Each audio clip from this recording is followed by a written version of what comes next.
certeza, Celso. Um jogo que, como a gente estava falando lá na Água Suja, principal para o Santa Cruz, em meio a todo esse turbilhão que ele vem passando nessa Série D, era o resultado. O time começou já perdendo, sofreu um gol logo no começo da partida, logo aos 13 minutos.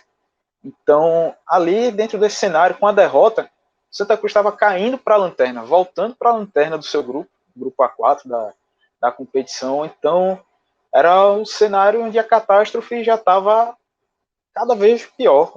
Tu trouxe bem no começo, na beira ali do penhasco, poderia piorar ainda mais esse momento negativo que o clube vem vivendo, mas conseguiu essa virada, enfim, o resultado era o principal, conseguiu, e acho que é pelo menos um fôlego a mais para Martelotti nessa semana, para tentar buscar mais uma vitória contra o Sergipe, um jogo fora de casa.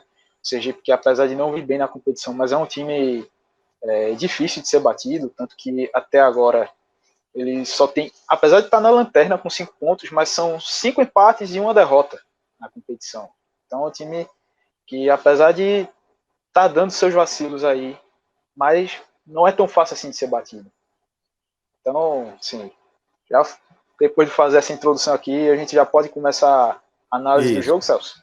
Já vamos começar, Clisma, porque acaba sendo uma análise que a gente vai precisar passar por pontos diferentes, né? A gente vai precisar fazer a leitura de jogo, mas daqui a pouco a gente vai precisar se debruçar também sobre a classificação para fazer uma projeção atualizada a partir desta virada. Vamos, portanto, abrir análise do que aconteceu dentro de campo no Arruda, porque do primeiro tempo que o Santa fez, né, que foi, não sei, que dá para a gente falar sobre aquele primeiro tempo, mas daquele primeiro tempo até um time fechar a partida com 3 pontos, tem uma longa história e é isso que eu quero ouvir de você. Com certeza, Celso. Assim, dos jogos do Santa Cruz que eu pude acompanhar, pelo menos os realizados no Arruda, eu consegui acompanhar todos. Os jogos fora, só não consegui assistir o jogo contra a Jacuipense. Mas, assim, pior primeiro tempo que eu vi do Santa Cruz na Série D. O time veio com mudanças que o Marcelo Martelotti trabalhou ao longo da semana. Pegou o Wesley, que é um meio atacante, que joga também ali pela ponta direita, colocou improvisado na lateral, já que Edson Ratinho não reunia condições físicas para atuar pelos 90 minutos. Edson Ratinho, que até o momento é o único lateral direito, assim, chegou o Jefferson Feijão, mas ainda não estava apto para a partida, então só tinha o Edson Ratinho, e com isso, por ele não aguentar os 90 minutos, Martelotti veio trabalhando para poder colocar o Wesley treinou nisso, foi para a partida, mas a execução acabou não saindo tão boa assim, não deu certo, uma estratégia que acabou sendo muito explorada pelo CSE. O CSE é um time que tem um ataque, um dos melhores ataques da competição, se não for até o melhor, com 13 gols marcados em 6 partidas, mas também, por outro lado, tem a pior defesa também, com 13 gols sofridos. Ou seja, é um time que sabe agredir, mas também não consegue se defender tão bem. Então foi um jogo que prometia ser aberto e realmente foi, dentro das suas limitações técnicas de cada equipe, mas foi um jogo aberto. O CSA explorou muito esse lado direito de Santa Cruz ali com o Wesley. O Wesley ele pegava para ser um pouco mais, ter uma função de um ala, e quem descia para cobrir esse lado direito era o volante Daniel Pereira. Santa Cruz que entrou com uma trinca de volantes ali, o Daniel Pereira, Eliezer e Rodrigo Yuri. Só que aí essa troca de posição entre os dois, o Santa Cruz deveria defender o Daniel, que cairia um pouco mais por aquele lado, pelo lado direito, não estava conseguindo dar conta. Então, CSE esperava o Santa Cruz abrir espaço, contra-ataque, e sempre buscando esse lado direito do Santa. Pressionou assim, o começo de jogo foi muito corrido, Santa Cruz tentava, errava lá na frente, CSE já contra-atacava rápido, ficou nessa. E aí, logo aos 13 minutos, o time alagoano saiu na frente, com o gol de Hugo, zagueiro que é cria da base do Santa, jogou aqui entre 2006 e 2008, ou seja, a lei do ex aí se fazendo valer no Arruda. E depois de ter aberto o placar, o CSE cresceu ainda mais, assim, teve a vantagem debaixo do braço e aí soube dosar melhor os momentos para acelerar a partida, para poder ter um pouco mais de tranquilidade, se fechar, esperar pelo erro do Santa. O Santa Cruz ainda chegou, assim, logo após sofrer o gol, tentou uma resposta rápida, aos 16 minutos acertou a bola na trave com o Fabrício, mas acabou não. Depois disso aí, o Santa Cruz acabou não conseguindo criar mais muita coisa. Ficou muito naquela pressa de querer resolver logo a jogada, de querer chegar rápido à área para poder concluir. Sim, muita tomada de decisão errada. Isso comprometeu muito nesse primeiro tempo. Ou seja, se a defesa que seguiu mantendo seu nível ruim de atuação que já vinha acontecendo nos outros jogos dessa Série D, e o ataque que também passou a comprometer, não estava conseguindo criar nada. Então foi muito complicado. O primeiro tempo muito abaixo, até do que o Santa Cruz já vinha apresentando na própria competição. E com isso, vaias merecidas ao fim do primeiro tempo, a torcida pegando no pé de alguns jogadores, como o próprio Dudu Mandai, que vem sendo alvo dessas críticas já há alguns bons jogos. Enfim, o time foi para o intervalo e não passava nenhuma segurança ou sim, uma margem para você pensar, pô, o time começou a reagir aqui, então, no segundo tempo a gente vai chegar, vai crescer e buscar esse empate e tentar a virada. Não era essa impressão que o Santa Cruz estava passando para o torcedor, para quem estava acompanhando o jogo. O CSE, com essas descidas em velocidade, aproveitando ali essa recomposição muito lenta do Santa. E aí você já pega Alemão, voltou fazendo sua reestreia pelo clube. Alemão, um zagueiro pesado, muito pesado, lento.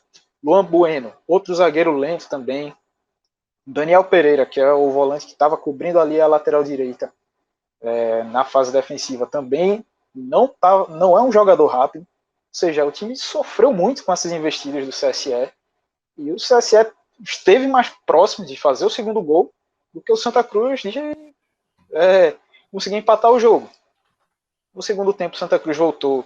E aí Marcelo Martelotti já fez algumas alterações, desfez algumas coisas aí que não estavam dando certo. Por exemplo, colocou o Edson Ratinho, ele entrou no lugar do Eliezer, e aí já foi para a lateral direita, a posição realmente dele ali. 45 minutos ele jogou um pouco no sacrifício aí, mas conseguiu aguentar. E já dando um pequeno spoiler, foi decisivo para essa virada do time. Entrou também o Rafael Furtado, no lugar do Fabrício, que é um ponta, estava jogando improvisado pelo meio e também não funcionou. Ou seja, aí o Santa ficou com dois centroavantes, Rafael Furtado e o Rafael Macena. O time acabou tentando muito essas jogadas pela lateral, a bola parada, cruzamento, buscando o Furtado e o Macena. O Santa ficou se baseando muito nisso, estava tendo dificuldade para trabalhar a bola, numa jogada mais de passe curto, conseguir uma tabela para infiltrar na área, estava muito difícil de conseguir. E o começo da segunda etapa já trouxe um jogo que continua aberto, Celso. Santa Cruz tentando ali nessa base do abafa, chegar em cima, buscar esse empate, estava pecando na finalização ou pecava no último passe. E o CSA também não se ficou só ali atrás segurando o resultado, não. Foi para cima também, tentou, teve as chegadas dele. E aí foi quando veio, assim, o divisor de águas desse jogo, na verdade, que foi o apagão. Esse apagão no Arruda aconteceu aos 12 minutos, num lance de contra-ataque do impressionante CSE. como é um ponto muito mais claro de mudança do cenário do jogo do que o próprio intervalo, né? O jogo volta muito parecido, né, com o que você descreveu do que foi o primeiro tempo, né? Uhum. Não, voltou parecido mesmo e assim, apesar de uma leve melhora do Santa Cruz, mas sim, não tava dando para você esperar por muita coisa mais ali. Dá para pensar que assim, se fosse sair um gol seria na base do abafa mesmo, como aconteceu mais na frente. Mais para frente, é verdade. E assim, esse lance, um contra-ataque do CSE, Matheus Regis pegou ali mais ou menos na altura do meio de campo. Não lembro qual foi o jogador do Santa Cruz que estava acompanhando ele, mas perdeu na corrida. Ou seja, e o atacante do CSE saiu na cara com o Jefferson. Quando ele Isso. já estava ali pela intermediária, mais próximo da grande área, teve a primeira queda, que apagou e ainda depois voltou uma porcentagem muito pequena da luz. Já estava bem escuro. E aí o lance seguiu, a arbitragem não paralisou, seguiu, e o jogador, possivelmente, assim, não dá pra gente aqui cravar, mas imagina que realmente com a queda de energia o cara fica, o que é que eu faço aqui? Atrapalha. Atrapalha Atrapalha, na decisão. atrapalha O que ele vai a, fazer? atrapalha a ordem natural Exatamente. das sinapses, a ordem natural do É, movimento, atrapalha o lance. É um fator novo naquele cenário que eles o estavam inesperado. experimentando. E inesperado. E aí com isso, ele saiu ali, entrou na área, finalizou. O Jefferson conseguiu a defesa. E aí, com o Jefferson fazendo a defesa, o árbitro, enfim, paralisou a partida. Assim, não há um espaço de tempo grande aí entre a queda e a defesa. Eu acho que foram coisas de 10 segundos no máximo. Mas ainda assim, é suficiente para ter essa afetar de alguma forma a decisão ali, a tentativa do jogador do CSE.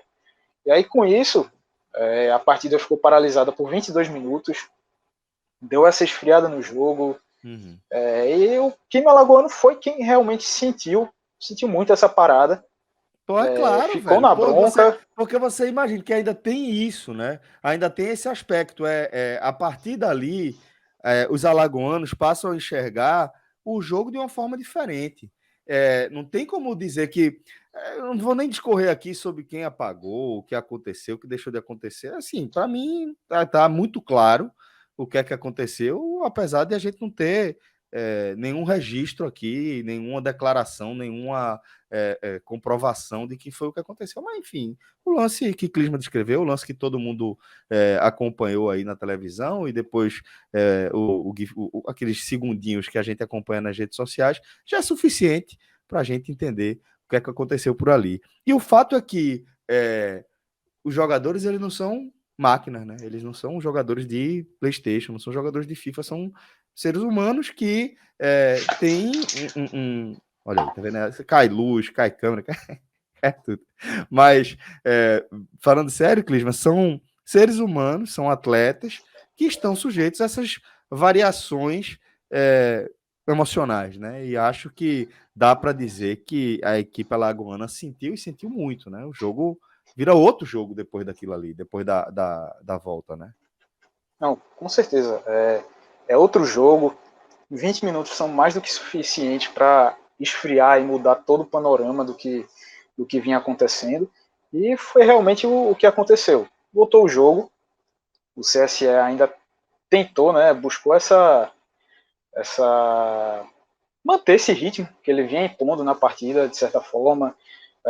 O Santa Cruz estava ainda muito moroso nesse retorno, não estava conseguindo atacar bem. E assim, eu acho que até pode-se dizer que o primeiro gol, esse escanteio aí que saiu já aos 49, foi um achado, porque desde que retornou a partida voltou, acho que passaram pelo menos por volta de 15 minutos até até sair o gol do Santa Cruz. O Santa não teve nenhum lance de perigo, uma chegada de maior força aí que pudesse assustar o time do CSA. O jogo ficou realmente morno. Então, quando saiu o gol, no lance de escanteio já aos 49, o escanteio cobrado do lado esquerdo, teve um desvio na primeira trave e o alemão apareceu ali livre de E marcação na. isso é um capítulo, um aspecto dessa história que também precisa é, ser detalhado com um pouquinho mais de carinho, né, Clisman? Porque a gente está falando de um jogador que acaba de voltar, né, para um clube com o qual ele tem identificação, né, e em sua estreia, pô, o cara enfrentou tudo isso que você falou, da dificuldade, de adaptação mesmo, o ritmo de jogo e ao ritmo do Santa Cruz, e o cara vai e, e porra, empata o jogo da forma como É. foi, velho. Isso é algo que precisa também ser destacado, né? Não, e assim, abrindo esse parênteses aí para falar de alemão, é um cara que, querendo ou não, na passagem dele aqui conquistou títulos, teve identificação com a torcida e volta para um clube onde ele teve essa identificação após um período onde ele vinha sofrendo com lesões, passou por clubes de Santa Catarina, o Criciúma, Volta Redonda, e nessas últimas, acho que pelo menos nas 2 últimas temporadas dele, ele já não jogou tanto, sofrendo com essas lesões. Ou seja, o cara já na reta final de carreira, de certa forma, tentando um recomeço, tentar alavancar de novo nesses últimos anos de carreira que ele tem, voltando para um clube com o qual ele tem essa identificação, e acontece logo isso. Um gol nessa reestreia, acho que assim, ele vinha fazendo uma partida razoável e dá para você notar pela vibração dele no gol quanto que isso, quanto que ele extravasou ali, o que esse gol significou para ele dentro desse contexto todo da carreira que ele vem passando. Uhum. E esse gol foi o que, assim, dá para a gente dizer que alemão extravasou ali com esse gol foi a virada de chave para o time. Uhum. Virou a chave ali, empolgou e, pô, vamos buscar. A gente conseguiu aqui, dá para conseguir a gente virar esse jogo. E foi o que aconteceu. A torcida que, assim, dá pra gente destacar que no primeiro tempo a torcida do Santa Cruz vaiou, pegou muito no pé de alguns jogadores. Na segunda etapa, começou a empurrar mais. E o que Durante aconteceu durante o apagão também é o curioso, apagão né? também. Durante o apagão, a torcida lá acendeu as luzes, estava também cantando pra caramba, tentando empurrar o time mesmo. E depois do gol foi que incendiou tudo. Foi uma diferença de apenas 3 minutos pro gol do empate e o gol da virada. E a gente vê que esses 3 minutos aí foi uma avalanche, que assim, o Santa Cruz cresceu bastante, foi esse período até o final do jogo foi o melhor que o Santa Cruz conseguiu desempenhar dentro do jogo.